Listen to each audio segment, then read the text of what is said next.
Let me ask you a question. Do you know who Mordecai Ham was?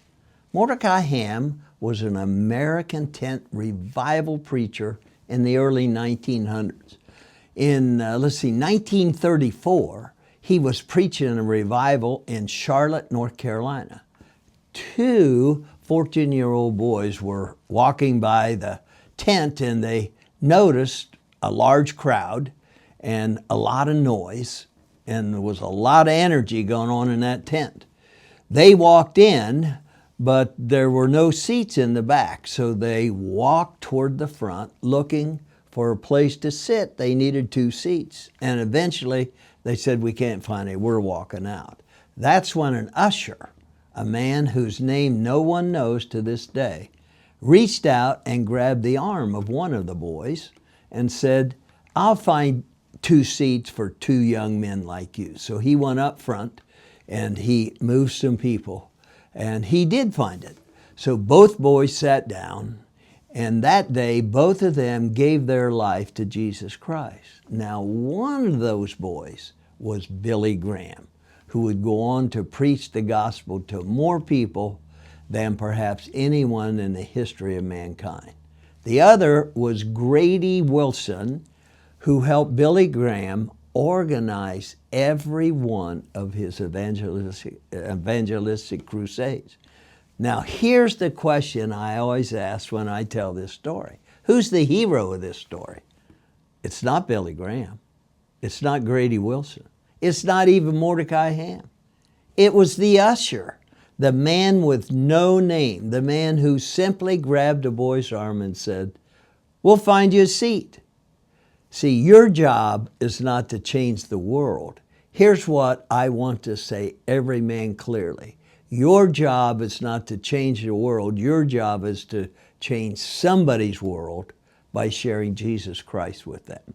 That usher didn't know what he was setting in motion.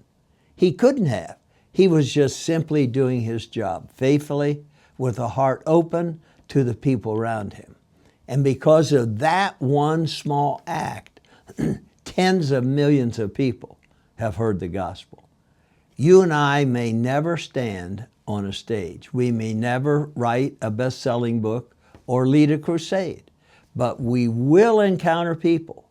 We will have moments, and in those moments, we can choose to be the usher. Will you be the usher today? Have you thought about finishing well in your vocation? I'll tell you something. I often say when I speak, whether to 1,000 dentists or a large congregation, I'm in full-time ministry. I just do it as a dentist. I'm convinced God called me to be a dentist. And so whatever you do, I pray that you feel God called you to that vocation. And that's your ministry platform. If you're an engineer, you're in full-time ministry as an engineer. A teacher, a contractor, a business owner, God placed you there for a reason. And the people around you need what only you can offer them. Ephesians 2:10, one of my favorite passages, says, God prepared good works for you beforehand so that you would walk in them. Those aren't generic good works. They're yours, specific to your skills, your relationships, your sphere of influence. The man who finishes well doesn't need to wait until retirement to start being intentional. He looks at the people he works with every day and asks, who can I invest in? Who needs to hear about Jesus? Who needs me to grab their arm and say, let me find you a seat?